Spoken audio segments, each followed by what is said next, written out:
So before you start this program, you need to understand the philosophies and just the overall framework and ideas as to how you're being taught.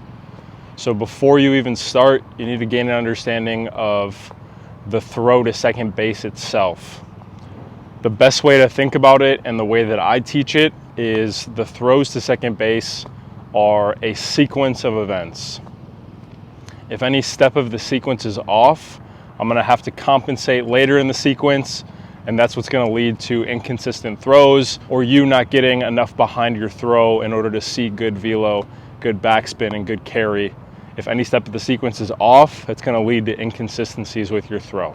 Think about the throw in 4 sequences of events. You'll also notice that your program is broken up into these 4 sequences. The first sequence of events is going to be our lower half. So our lower half is responsible for creating direction, momentum, and separation. That's then going to guide us through the rest of our sequence. That's how we create the momentum to carry us through our throw. After we've created proper separation and momentum with our lower half, what that's going to do for us is that's going to allow us to keep our center of gravity underneath us instead of us having our hips swing out and around. That's going to allow us to transfer the ball a lot deeper. Sometimes I'll see guys that are reaching for balls, or they're not able to create that momentum behind their throw, and that's because their pre-pitch cheat move isn't working properly. So to take you back to the beginning, I'm creating momentum and separation with the lower half.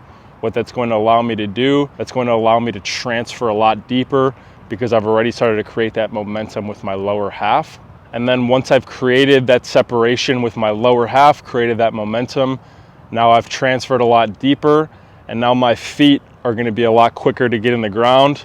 And because I've transferred so much deeper, I'm going to be able to pull that ball out of my glove on a much cleaner line, as opposed to if I had to reach and then pull that ball into transfer. So creating momentum with the lower half, transferring deep. Once I've transferred deep, I'm going to be able to really set my base with my plant foot. I'm pulling the ball out of my glove, and I'm creating more separation with the lower half, staying through my legs, able to pull the ball out on a clean line, and that's when we're going to be able to stay behind our throws and actually make accurate throws. So just to recap this concept, part A of the sequence is creating momentum and direction with the lower half. Part B of the sequence is letting the ball come to us and being able to transfer deep. Part C of the sequence is getting our back foot planted so that we can separate our lower half and create that pull that's going to pull us through our throw. And then part D of the sequence is our ability to use that tension that we've built to stay behind the baseball for as long as possible and get backspin. Again, if we don't create momentum properly, if our transfer is not deep, if we're not letting the ball come to us, that's when the back end of our sequence is going to be thrown off. That's when we have to throw across our body, or our timing is off. So this whole program is designed to get you to understand what the sequences are, how to do them properly, and how they complement each other, how one leads to the next.